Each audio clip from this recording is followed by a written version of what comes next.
and he is the center figure in the movie. But I think that the true power of Shaft is this presentation of this New York that we had never seen before. In a lot of ways, it's a black New York, but in a lot of ways, I thought Shaft represented this cosmopolitan New Yorker that you hadn't seen, because remember, this is 71, so like New York, people are talking about maybe shutting New York down. That's true. It's 71. Yeah, you are not on Broadway. Right, so you have this cosmopolitan New Yorker going through, again, he's in the village, he's having espresso, his friend is a gay bartender, which, I mean, look, it's 71, this is radical stuff, and it's not played for jokes. Okay. He's got a hippie friend who's maybe Antonio Vargas is a junkie, and he's not a junkie. Oh, Antonio Vargas is very much a junkie. He wasn't a junkie. Oh, he was absolutely a junkie. No, he wasn't. Oh, he was absolutely he wasn't. doing a junkie lean.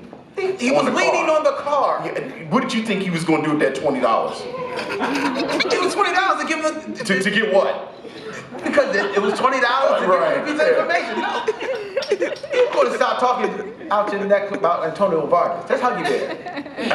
I'm not talking about Huggy Bear. I'm talking about the junkie in Shaft that he paid to tell him where George was. I didn't think he was a junkie. And he's a black cosmopolitan.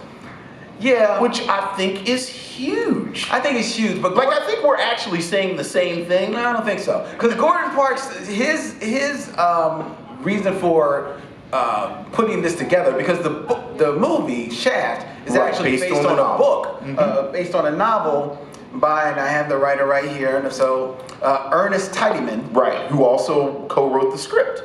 Yes, for the movie with John Black. Yeah. In the book, Shaft is white. Yes. And Gordon Parks makes him black for the movies because he wants to create this hero that he feels like has not been represented in movies before. Right. And I'm all for that. And Richard Roundtree is well cast in that. But if you know that if you know that piece of backstory, and even if you don't know the backstory, there's some things about this just may be a little bit troubling to me. And I want to say it's with a 2020 lens that is troubling to me, but I can't imagine it wasn't troubling to other people. Which part? There's a part when Shaft, you think he's home because he's sitting there on the couch reading a newspaper and he's got his shirt off, he's got his clothes off. Right. And a lady comes into the house. Played by Gwen Mitchell, I think is the actress name. And you find out that she's his girlfriend. Yes.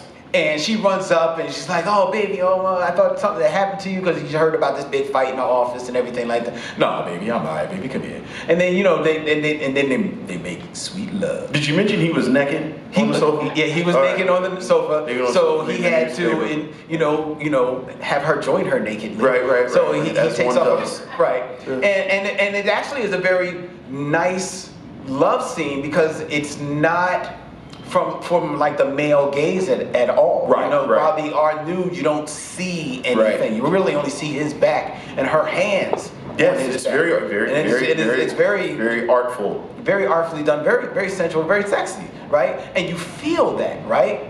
Then later in the movie, Shaft is on the phone with his girlfriend. Yes. And his girlfriend and having a conversation like, "Oh, baby, you coming home?" "No, baby, I ain't gonna be able to make it. I gotta take care of this thing." "Oh, I love you." "Yeah, I know." And then he hangs up the phone. I'm like, ooh, okay. That's kind of left. All right, but all right, that's their relationship. That's their relationship. It's a Han Solo, Princess Leia deal. Really? Yup. Okay. Verified. Well, then George Lucas actually stole that from Shaft. Okay. Well, then would Han Solo then later in the movie make sweet love to another woman? Make sweet love to not only another woman, but a white woman. A white woman. Yeah. It's transgressive. I mean, don't act like people didn't look at this and say, "Oh my God, I can't believe you're sleeping with a white woman." And then we